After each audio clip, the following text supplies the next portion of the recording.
So hi everybody, Nayan here from Total Sports and Fitness. So we have 15 stores as of now.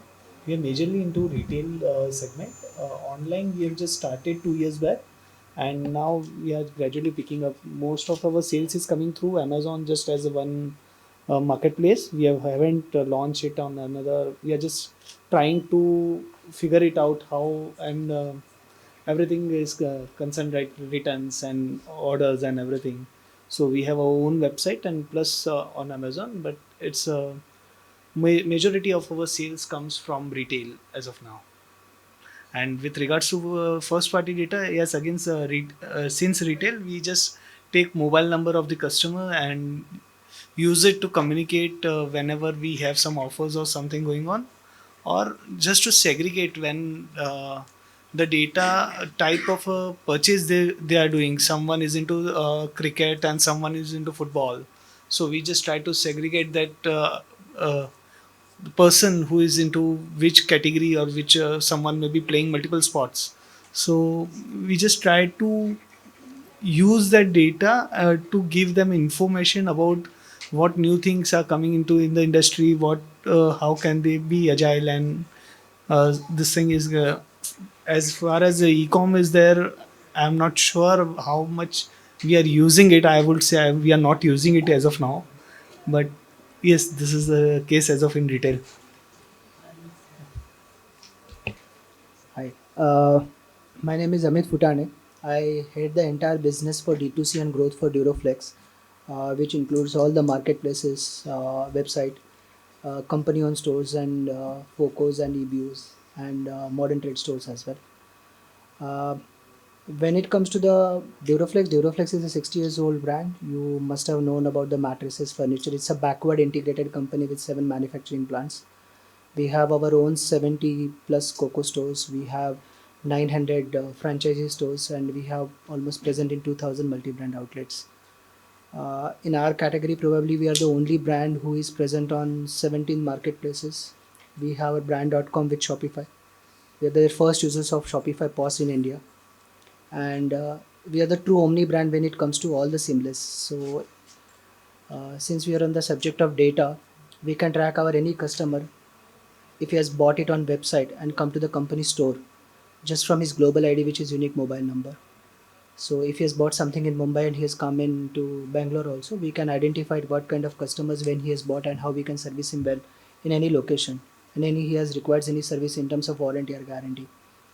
Obviously there are GDPR laws, so you do not get the data from all the marketplaces, but if you are in the self-fulfillment model, you still get the data because we are into the product installation section also when it comes to the furniture. So we utilize that data in a very structured manner, how to upgrade him when it comes to the time of upgradation and this. Uh, I think when it comes to the data, the technology has to be used in terms of transformation very rightfully. You get the sources from marketplace, website, Google Analytics, Amazon Pi, multiple sources. If you can pull in the data into the right structured way into the data lake and use the visualization, I think the knowledge what you get from about the customers cohorts across any pin code or a location or any kind of a customers across price brands or your sub brands is humongous. uh, I think I've seen a lot of changes which is happening in Shopify in 4 years in terms of the development which has happened. I think that's also it's a phenomenal thing. So that's all about from my side. Is this? Can you guys hear me? Is this microphone working? No.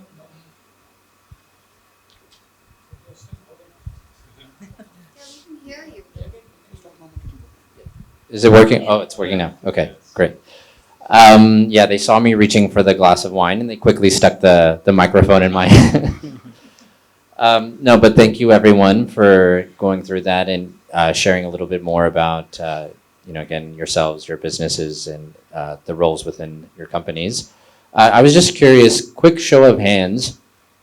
How many of you on the panel would say that you are advanced in terms of your usage of data today and your execution of data and your strategy? Amit, the humble person of the group here. No, but actually I would completely agree from the visibility that I have in terms of what Duroflex is doing. And I think that's very reflective of the conversations that I have today with my customers and my merchants. Is this is something that everyone is very interested in learning more, but 1 in 10 is actually at a stage of this journey where they feel confident in how they're executing this. So let's definitely take this opportunity to learn from one another. I think keep hopefully everyone can create some meaningful connections here, and then Amit's inbox and mobile will be getting lots of inquiries and messages going forward. But no, jokes aside, I think let's hopefully have some really good and engaging discussion in terms of how we can all move forward in this journey. So maybe Amit, with that, I'll open up the first question to you, which is, especially if, the cohort here feels that they're very early on in this journey, how can they start thinking about collecting data?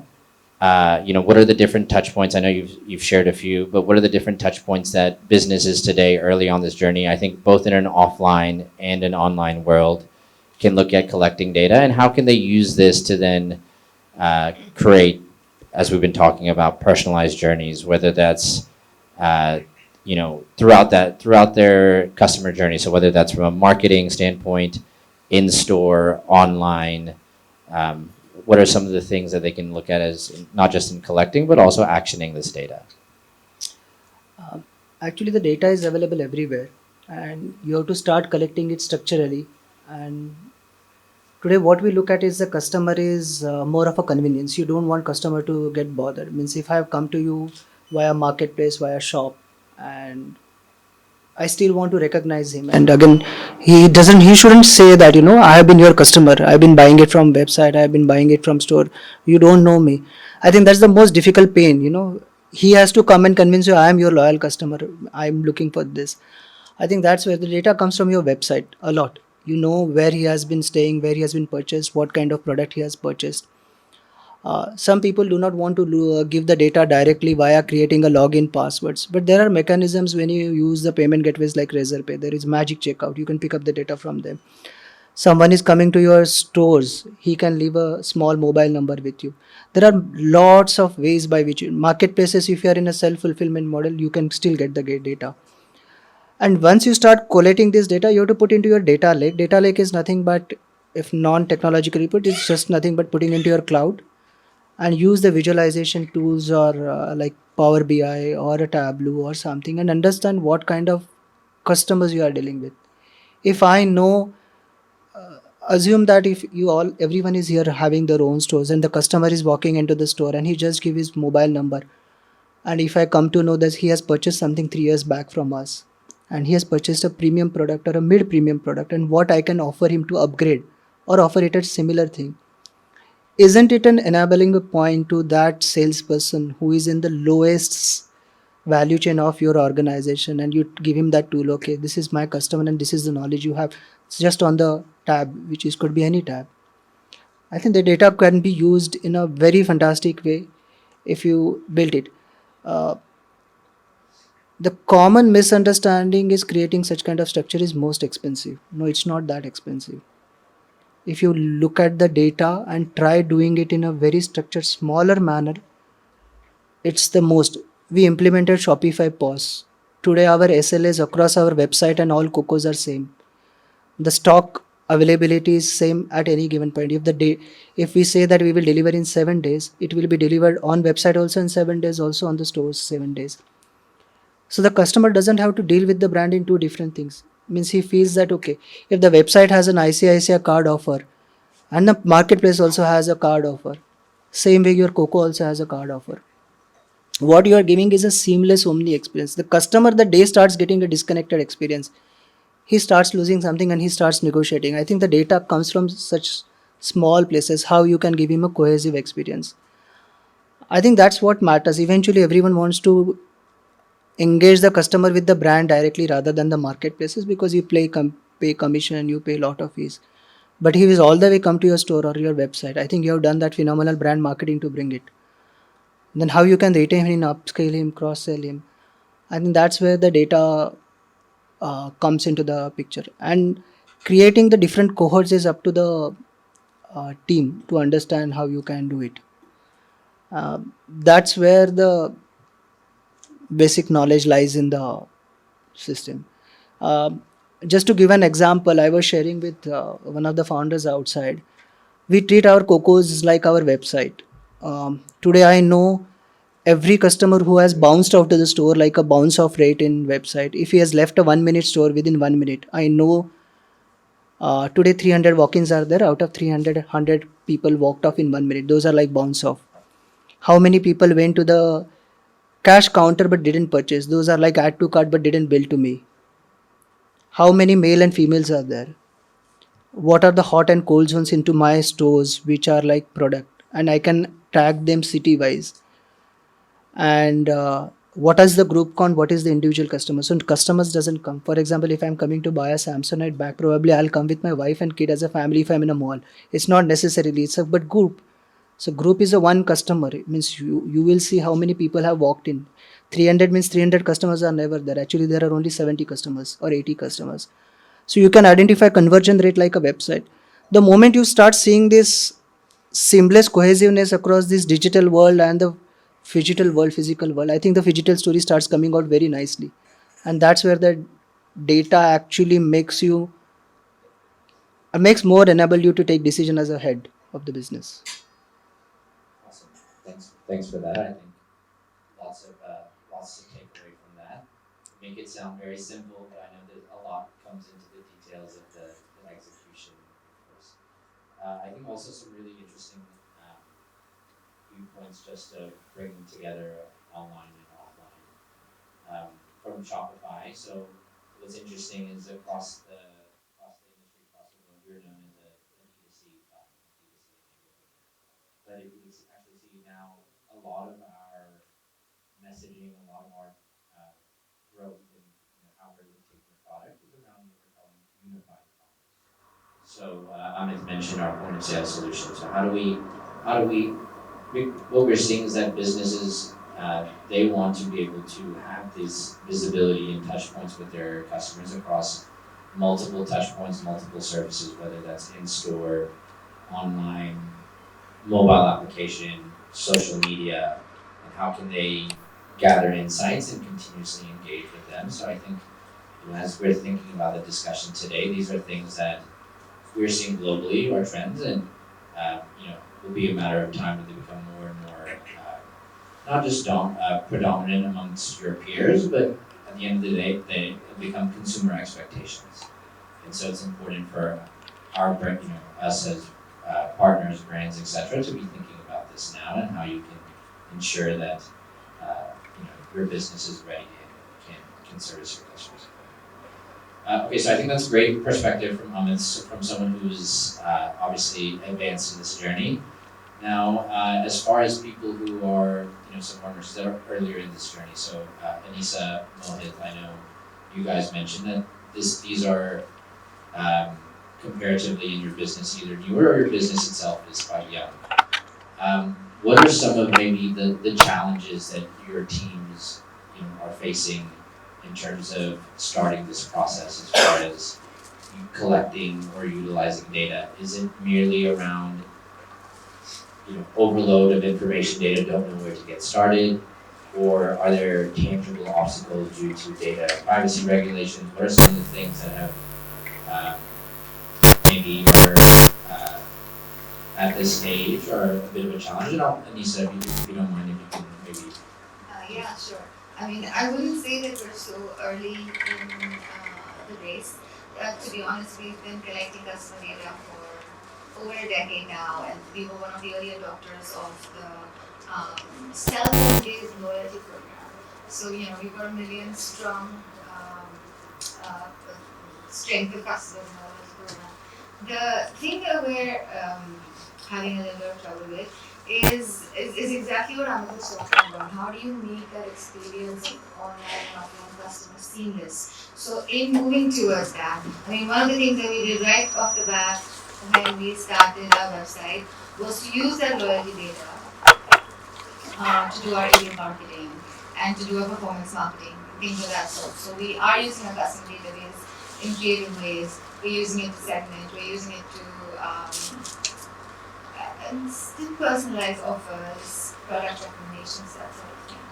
But what we're having trouble with is almost going online to offline is harder for us because when a customer walks into my store, and Amit mentioned something about getting their mobile number and then looking them up, but how do you get a customer's mobile number when he's walked into your store to look at shoes, right? Because it's so disruptive of the shopping experience. It's too early. Maybe with something bigger like furniture, he wants to have the conversation and he's happy to give. But with footwear, I don't know. I would be interested in hearing what you guys. I had the same question for Amit. How can I get the trip ahead once he's there?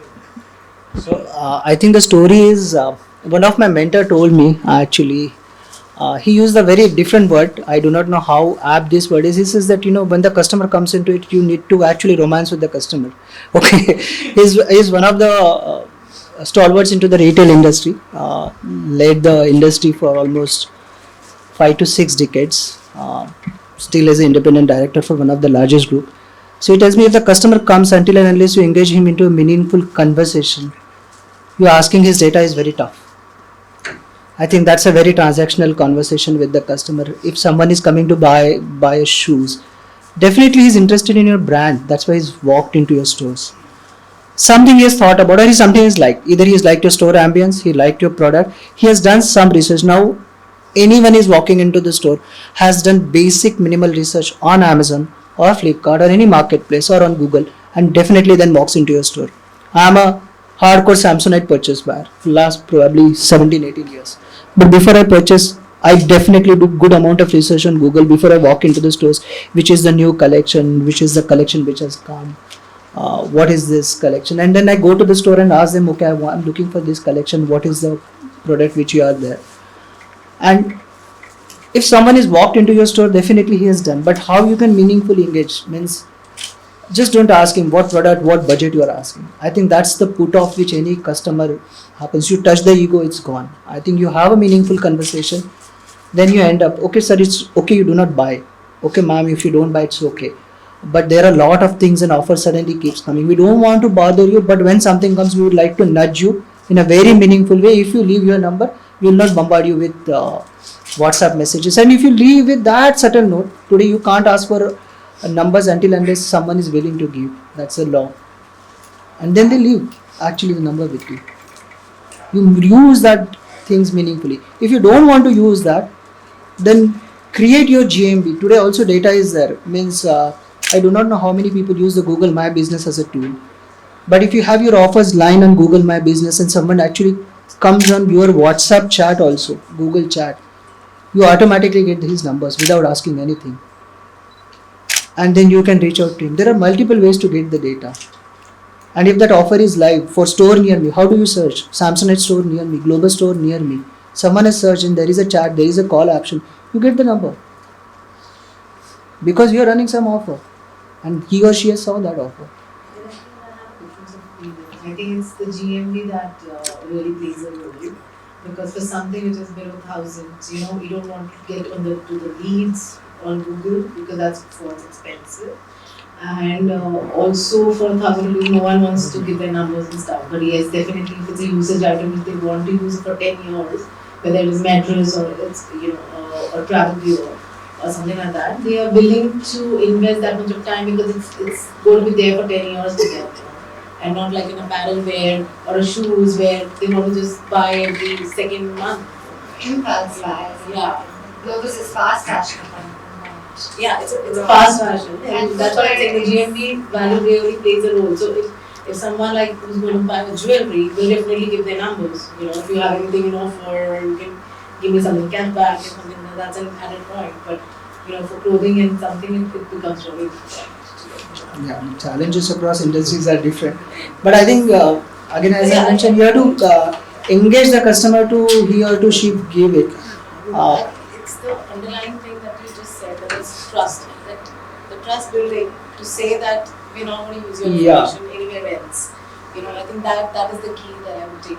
See, the moment you start budging someone with tons of WhatsApp messages by sending offer, Saturday offer, Sunday offer, payday offer, salary offer, he will block. I think you shouldn't nudge, not like that. You should nudge very subtle way. I think that's where they love the brand. And let's not expect that everyone will give the number. If you get 40% of the numbers, I think the battle is half won there. Purchasers, we're used to giving our numbers for purchases now. We know that we're going to go to a store and they usually ask for the number. To make it worth their while, there's loyalty programs that are actually they're actually profitable for the customer. It's a good incentive for the customer. It almost seems like loyalty programs are going out of fashion in this, but is it just me or does everybody get this? We have stopped loyalty program last year. Actually, see, for me, it is like unless I know I will come to the store again, because I'm bombarded with so many of the brands. Like earlier, I used to be say a Metro fan, or I used to go to Charles and Keith, and I know I'm a repeat customer, so I would go for their loyalty. Today, I don't know the next shoe where I'm going to buy. So I don't want to give my numbers because I know because of the fact that they will bombard me. We hold our loyalty much closer now than we used to. You're right, because there's a lot more options. There were very few options, right? You don't want to commit. Yeah. No, I think what happens these days is the main member of the household member is used to avoid the loyalty programs. That is what one You sees. think that's the Yeah, case? no, a lot of ladies, Yeah. they don't give us the number, Interesting. right? So then you have the added problem of, we tend to get overexcited with data. Now suddenly in one number, you're having kids shoes of both genders and also adult shoes of both genders.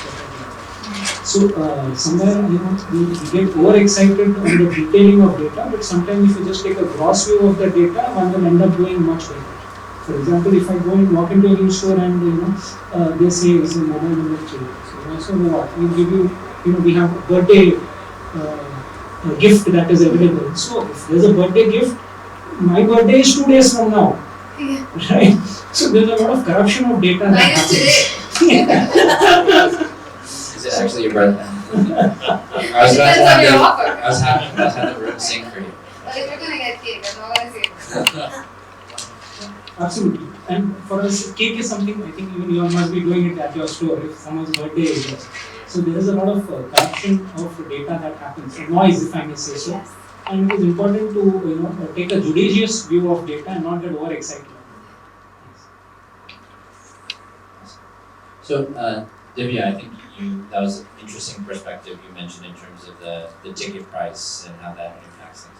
So, would you say in your business today, is this currently a challenge that that your team or business is facing in terms of collecting accurate and It's not about accurate information. It's about, let's say, like how I said, 90% of business is from .com, and if that 10% is from a D2C own website, my dropout ratio, what I want is like from the impressions and how much, which go to the PDP and ATC. And ATC is where we collect the phone numbers, and that's the highest dropout that I get. So if I have some CDP platform which will capture from the PDP at the back end to for me to work on that customer or get hold of that customer to kind of incentivize or know about their journey and about why did they drop out at the checkout. Is it a payment problem or is it what are the problems that they are facing? Coming to the site first and then choosing a product, viewing the product, but then dropping out when they have to give the number. So I want to know the reason. So if some CDP platform can work out that is what I'm actually looking out from this panel. got it. So this isn't a tool that you're using today. It's if I could wave a magic wand and get this. Yes. So if this is something that I can get, but yes, like how I said earlier also, that GMV really plays an important role in getting the customer information. The higher the GV, the easier it is to get the customer information. Makes sense. So I think that's good insight in terms of I think difference, of course, in terms of type of products, offline versus online. Online, as we know today, there's lots of tools out there that you can use, plug in, that can help you enrich data. But if someone is coming into your store, as you mentioned, it's harder to oftentimes collect that data in a congruent way. So maybe, it'd be good to hear from some of our offline retailers. Gopa, I don't know if this is something that you can maybe share some on in terms of, is this a challenge you're facing? Is this something that you've solved? What are some? No, I think it's insights? interesting. All of these are interesting business, opportunities. Not a challenge really. So for us, we are in the jewelry segment. So the consumer has to give all his details to us if you got to build jewelry, right? Because else you'll have the GST guys hounding us and other issues which are there. So we sell real jewelry. So and if it's above 2 lakhs, then we got to also take the PAN card and verify it online. So we got all the data, right? From a marketing standpoint, getting data is not the problem. Getting it organized, getting into a data lake like he spoke about, that's not the problem. The problem is return on advertising spends, right? That's where it is. So you got all this data and you got to design, and let's say the targeting is also great and fine, and you want to target people, who are buying, let's say, fashionable jewelry or, 18 karat kind of jewelry. Creating that relevant communication so that your customer acquisition cost is below. In an offline store, it should be typically between 60 rupees to 80 rupees is what we see. Food and grocery might be lower. That number, if you're able to crack that number, have the relevant communication there, and ensure that, look, we operate at 0.8% of our overall turnover, and our turnover is in jewelry, it is in thousands of crores, right? So that's the way we run. So it's it's a significant budget number, but really getting that lift in terms of the communication that you're doing out there is very important. And in jewelry, like for example, in food and grocery, consumer shops for fresh food every 3 days, run fresh, and let's say fashion 45 days to 60 days, what I saw in Shopstop when I used to be there. That's how they come. So it is, in that sense, that's the cycle. In jewelry, what is it? So we try to get the consumer in at least once in a quarter. And for that, it is not about first party data. So first party data has this whole challenge of, having all of this data, and then your advertising and marketing is going to be only so much. And then, really justifying that ROAS is something which my marketing team really, have a lot of reviews on. It's not easy reviews to do. But we go to zero party data a lot in our category, So collaborate well. There's a huge $1 billion wedding market out there. Right. So we kind of go and collaborate with, I have a good strategic alliance with all the matrimony sites, right? And I have this alliance wherein consumer express interest, obviously, let's say Bharat Matrimony or whatever, and they're getting hitched and they want to then shop in the wedding bazaar or whatever. Sorry, just to clarify, can you clarify what zero party data is? So first party is the data is already there with you, right? They've transacted with you, yes. Right? And that's what we're talking about. For my category, it's zero party, as in he's not shopped with me yet, right? I have the data wherein there's an affinity to shop with me, and it is lying on someone else's. It could be Samsonite, for example. I'm a loyal Samsonite customer, right? I will not buy anything else because I really enjoy what it is. So let's say I showed that affinity that I'm going to travel somewhere on a travel site, for example. And I booked a ticket to go somewhere. So I need now, obviously I'm a target for, luggage or, stuff to be sold. So that data from the matrimony site, wherein someone is, whatever, dating or, getting hitched or whatever it is, that data flows into my setup. And then I would, exploit that zero party data to send them out my wedding packages. What I have, right? And wedding packages are very big, 50 lakhs to 1 crore kind of packages. And then you do the whole lead management and lead generation system. And then you see this customer got an offer, they came into the store, they transacted. So I've harvested that data now, and I've created footfalls into my stores. So that's really what we are, doing. And that is very profitable for us. 20% of our business comes from the wedding. And if you got to win in jewelry, you got to win the wedding market, because then you've got everything. You got the engagement, you got the wedding, you got the repeat purchase, you got the groom side. So that's really how we exploit the zero party data. So I know I've changed the discussion a bit, but yeah, that's the opportunity, unlike grocery and food and fashion or whatever. How do you get that? Isn't that a second party data? No, so they have not shopped with me yet. So for me, it is. So whenever you're doing a collaboration, isn't I that mean, a second party data? So here, why I call it zero was gonna party? ask the same Yeah. thing. So let me explain that. Right. Look, it's the way you look at it. Right. So second party data is they are sharing the data with you. Mm-hmm. Here, the customer has got hitched and has expressed interest that they would like to get something from Bhima, and only then that is given out to me. So for me, getting that customer is in a new, it's not there in my database. So that's the way I look at it, right? Yeah, So some survey on the yeah, yeah. prospective site, and then Yeah, that's how yeah, you are yeah. reading it. Let me also look at it a little more differently. Let me elaborate on it. There are a lot of things that you can do when it comes to my category. We recently, we're coming out with a large advertising campaign now, right? So, there's a research done, and so we went to competitors and did an animatics of our advertising that's going to come out in a week's time now. Uh, you know, uh, so we went to our competitors, recruited them on board, and showed them this animatics. Animatics is very close to what the real film is going to be like, right? And so I showed it to, I don't want to take names, but I showed it to major competitors in the market in Hyderabad, for example. And I showed it to a particular large brand who shops there and listed company and stuff like that. Got in this whole cohorts, men, women, all together. And obviously, when we recruited them, we asked, where do you usually shop? And they shop at so and so competitor's place. So we recruited these people, and we didn't want to show this ad to our customers who are already there with us, because I'm trying to grab market share. I need more footfalls into my store, like you said, offline, or what are we doing? So we show this animatics, we garner the data, harvested it, and they suggested some changes to our ad which would make them shop. So we went, changed the whole script, the marketing and the research company went, changed the whole script, and came out with a new creative, vision which is there. And we've shot that ad, and we're going to go on air with that. But again, these are not my consumers. That's why I call it zero party. That's where I'm coming from, right? So one is a transactional example that we do, and one is where we're building the whole concept. So hopefully it's gone air in a week's time, and we hope to get some more market share with that. So that's also harvesting data. This is how offliners look at it. I know you'll talk about, there's some vanity data which people speak about, which is how many people are seeing my ad and things like that. I don't know what do you do with it. There's not too much that you can do with it. And if you can do something with it, where is your marketing dollar? If you've got $100 to spend, where will you spend it? Those are the challenges which are there on the first party data that I see.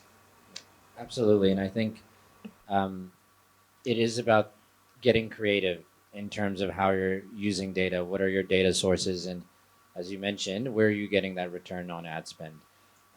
And we're seeing across the industry that there's no perfect answer. It's most likely a combination of using different sources of data, again, getting creative. So it's great to hear how your business is approaching that.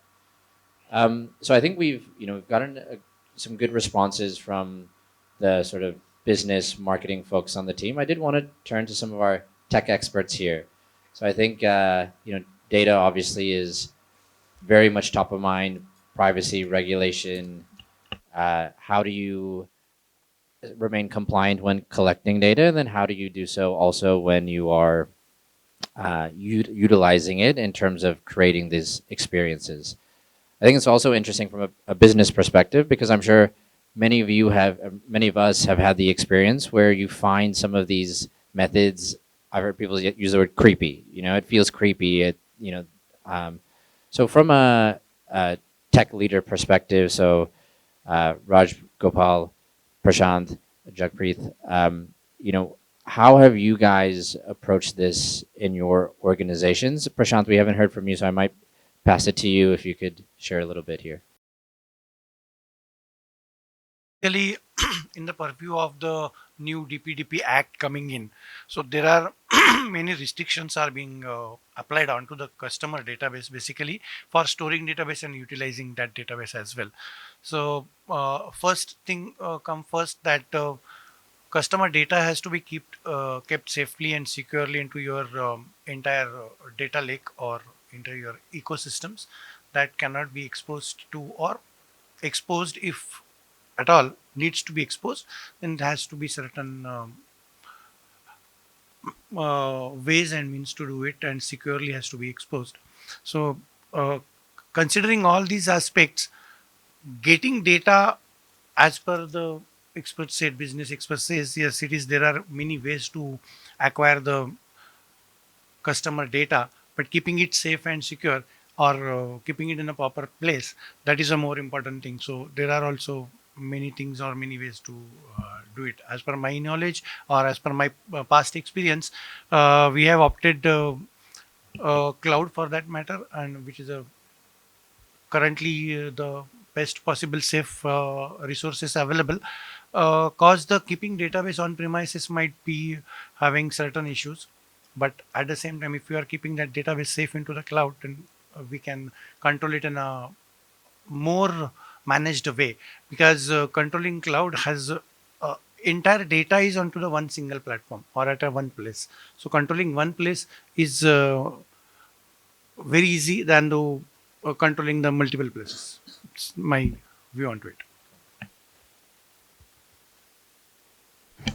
So yeah, I think the a lot of us have been both using and abusing basis on which part of the receiving end, of the usage of data is concerned. Currently, there is not much governance that is there around it. DPDP will be a big revolution.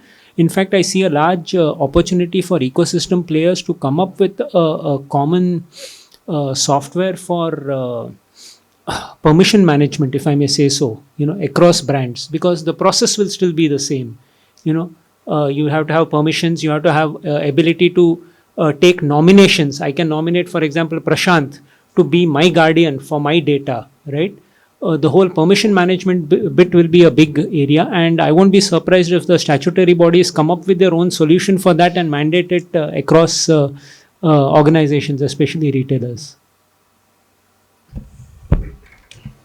So from our perspective, the regulations are changing. They are in flux. They are at a certain level today, and the rules of tomorrow have not been clarified. Right. So there is a legislation, but the exact rules are not clear yet. So the way we look at it, first thing is we have to do our best to ensure our data is safe. So as per our best of our ability, we do it. Secondly, we get experts from outside, auditors, to audit our systems on a regular basis, just to make sure everything is safe and in compliance with, not only in compliance, but also safe. So these are two different things. You could be compliant, but have your door open sometimes. So we don't want to do that. So that's something we are very stringent on. In terms of like everything, all the basics, like you have to have the permission systems in place. Cloud helps a lot, of course, but it's also possible to do it in both places. Yeah. So, but of course, cloud makes it very, very easy. So, completely on board with that. I think the most important thing is you have to have reliable people that you can get on board, who are the experts and come and look at your data. Otherwise, you do your best, but you're never certain that you are doing the right thing. So, that's my 2 cents. Relying on cloud is easy than relying on people. No two ways about it. A follow-up question, if that's okay. So there's two things that you need to do, right? One is that you need to focus on and be in line with the government regulations. The other is that you also need to work to provide customer comfort, because the customer's at a point now where he's saying, I don't trust what you're doing with my data, but I still want personalization. Right, like there's a recent survey somewhere, I think maybe in the US, where the customer said that I will become a repeat customer. 60% of customers said if I get personalization, I'll become a repeat customer. 90% of customers said that I don't trust what this company is doing with my data. And yes, we're asking for consent in doing these things, but everyone's asking for consent, and at some point it just becomes mechanical, and you're just pressing yes, because how else do you get out of that box? So, right, so. Let me ask you a question. Do you know what all places you've given your data to? I have no idea. I believe there's a list somewhere, but I'm not totally certain about that yet. And does that keep you up at night? It doesn't keep me up at night, but I do from time to time worry about it. And then when I get these creepy marketing messages. Yep.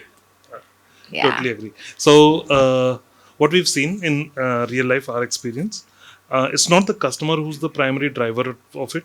Of course, we do our best to keep the data safe. We try not to send them creepy messages. Part of doing good business. I see you're on my website right now. Do you like blue dresses?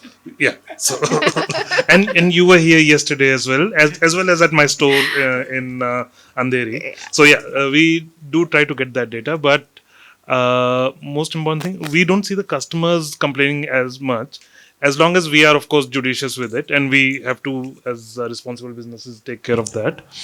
it's more from the regulation point of view and compliance point of view, and also keeping the customer's trust. So it is, the onus is on us, not on the customer. Customer is not too bothered कि मेरी data ले ली है, you have my phone number, what are you going to do with it? Once the regulation gets enforced, you can enjoy. All you have to do is send an email saying equivalent to the right to be forgotten or that don't use my data. Right? And when you are at the receiving end of it, if you don't have the systems in place, you are in for trouble.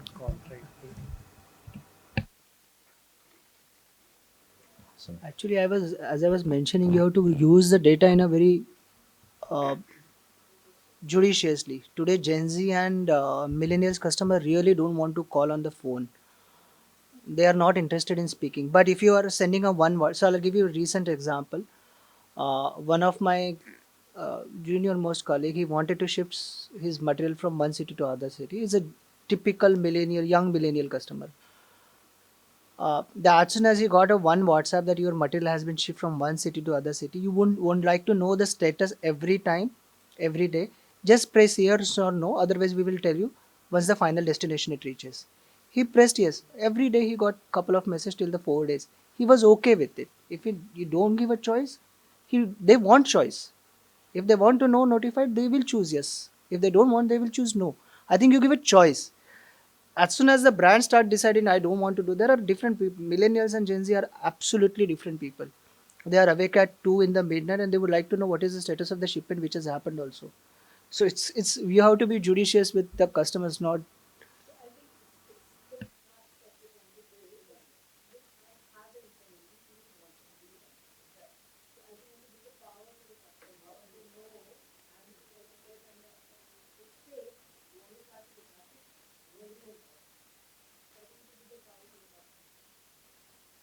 Awesome. So I'm mindful of time, and there's a few people we haven't heard as much from. Nayan, I wanted to ask you, in your business today, how are you, because you're operating obviously in an omni-channel environment, online and offline. What are some of the strategies that you're doing? How are you marrying data? What are some of the, maybe, is there anything here that the panel maybe hasn't maybe brought up as of yet that you think would be worth noting? Most of the things are already discussed, but what we do is like our all online purchases, we do take care that this purchase are seamlessly incorporated in our offline systems. So with a just tag of that this is an online purchase, like we do tag for all of our offline stores. So this is one of the tag that this has been purchased through Amazon or this has been purchased through our own website, and then comes into a similar leg of the data wherein yes this customer has been purchased, and uh, the data what he has purchased is they come into sync basically that this customer A has bought this on offline stores, and the same customer has bought online from this particular item or something like that. So we just incorporate online data into our offline system as well.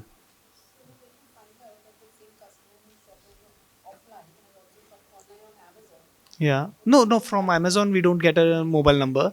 So, but Amazon is just like a tag which I just told that yeah, there has been sale going on from that this Amazon. In fact, Yeah, but Amazon when we do a self ship, yes, the data comes in because it's normally a nearby vicinity sale. Yeah, dropship. Kind of dropship. Yeah. So yeah, no self ship. Self ship. for Self for ship. a We get for the a brief data. period of time. Yeah. Sorry. For a brief period of time. No, but they are. Acha, that is that. I'm not sure then.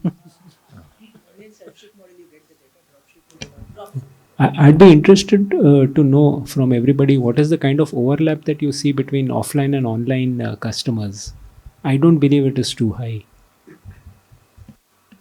I mean, in our case, a customer do buy online from our own website more than they come online because there are we also sell consumables like shuttlecocks, tennis balls, and all.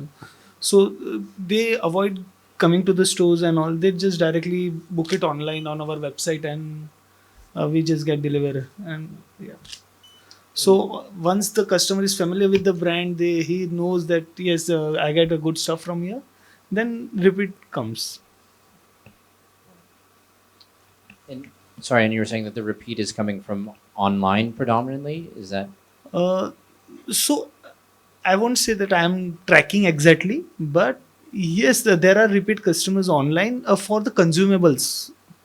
But for a new product, I'm not sure. I'm not tracking such deeply as of now. all right? Well, awesome. And I think Mohit, I did want to get some of Yeah. your perspective as well, especially since you're in the specifically focusing on D2C in particular. Right. In the space that you're operating, though, I'm assuming that you come across some of the same challenges as far as ticket price, people wanting to share their data, etc. Right. I mean, it's difficult to get data out of a customer if you want to sell him just milk, because nobody gives you data for 50 rupees packet of milk. So, we just started our retail journey about a year back, and I mean, we're still learning a lot of things there because in when I talk about our e-commerce ecosystem, we're there on multiple platforms. We're there on quick commerce. We have our own website application. It gets very easy to analyze data which is available on your website and application, and we try to convert most of our customers through our application because then they stay with you for a longer time. We have a subscription model for that. So once a customer comes in the application, he or she recharges the wallet, and now he's your customer till the time you don't actually goof up with your service, or you somewhere it impacts your quality of the product. So what we try to do is, if someone is recharging 500 rupees on a weekly basis, we try to cross sell other products, and we try to convert that number from 500 to 1000 or maybe 2000. So that's how we play along with data on our own platform. On party platforms, as we do not have a direct interaction with the customers, we try to depend a lot on the keywords, specifically on a quick commerce platform. So keywords really help us a lot. Suppose I'm selling curd on Blinkit, and if any of us go on Blinkit and or Zepto and we just put curd, we get number of options like Amul ho gaya, we get Mother Dairy, we get Chitle, other products, other brands. So we try to maintain the first two positions or first three positions, and we also study the CAC and the ROAS behind that specific keyword. If that keyword is not making us money, and if it is not profitable even enough, we drop that keyword. Specifically from an e-commerce from that perspective. As far as the retail is concerned, I mean, it gets quite difficult for us to get data every time. If consumer is really making a big purchase, maybe if he's buying ghee or about 10 more products from us, then it makes more sense asking for their contact details. But the customer journeys are very different. On the online journey, like he said, that millennials, they don't like to be called. But if you see, right now we are doing SIS, we are in SIS model with Reliance. So what we have studied is that the people who are in the age group of 40 to 60, they go to stores like Reliance Smart Bazaar or Reliance stores to purchase grocery, and it gets easier to convert them into a customer or on an online customer, maybe through an application or something like that. But it gets very difficult for us to directly convert a Gen Z or a millennial through our online platforms. So that's the major difference which we have seen in our physical journey as well as on our online journey. Well, before we wrap up, I think maybe just on a parting note, it'd be great. Are there any? Is there anything that I guess from the panelists that you would want to, any questions that you had for anyone else here on the team in terms of how they're looking at things, or for anyone, yeah, probably looking at you, Amit, any sort of specific advancements that you're seeing in this area in terms of the work that you're doing that uh, the panel and the participants here can keep an eye on as far as things that they can look towards in the future over the coming years to help them on this journey. I think in the coming time, the customer is changing and the new generation is born with 5G. I think the customer who are currently are will be so tech savvy that lot things will change to a digital world. Just I'll give you one example. We see the actually our customer database, which is on marketplace, is far different from our Coco, and we actually eventually separated the range. Major people here will have a standard range, which is on marketplace and this. We realize they look for deals and value for money, and the customers who are buying between 18 to 34 actually is the largest cohort on marketplace, and that customer base is not increasing beyond a percentage, but they are the ones, and we really actually change the offering to them, and then we change the offering, and our order AOV is different on marketplace and different on this, because you want to make store viable. And our we saw this via different kinds of data and reaching out to this. I think until and unless you do not use the technology to its best of its full ability, you will not able to identify this. Today's Gen Z will be means we actually segregate millennials into young millennials, core millennials, and adult millennials. Millennials also have a different, but Gen Zs are Gen Zs. Okay, so means I have a son who is into that category. I know how tech savvy they are. They don't require to do anything. Means if you identify these cohorts, just think what is gonna happen. Like Peter Thiel says, what's gonna happen in 10 years? 10 years is everyone will be so tech savvy. How you wanna deal with them? And maybe 3 years now. Then just don't worry for 10 years also.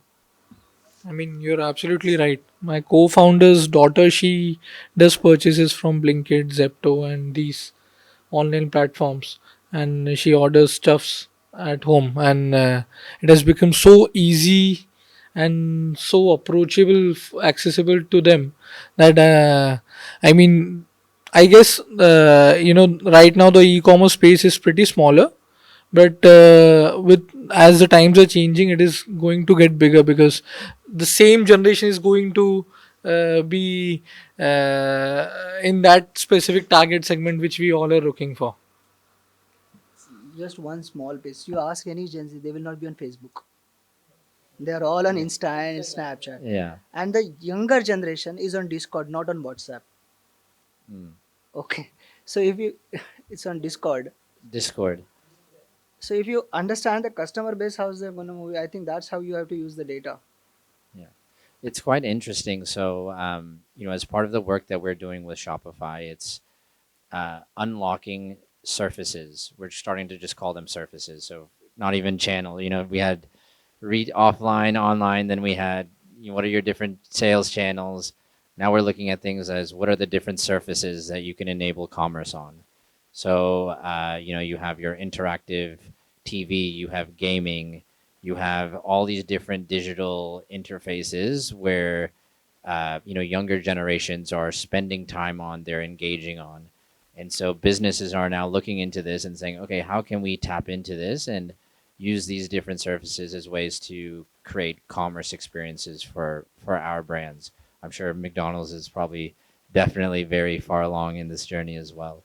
But I think, we can certainly all gather from here today. It's a fastly moving sort of space, lots of things happening, very exciting to be part of this journey with all of you guys. So I think we'll wrap up with that, but thank you everyone to all of our panelists. So round of applause for all of you. Thanks so much for joining us today.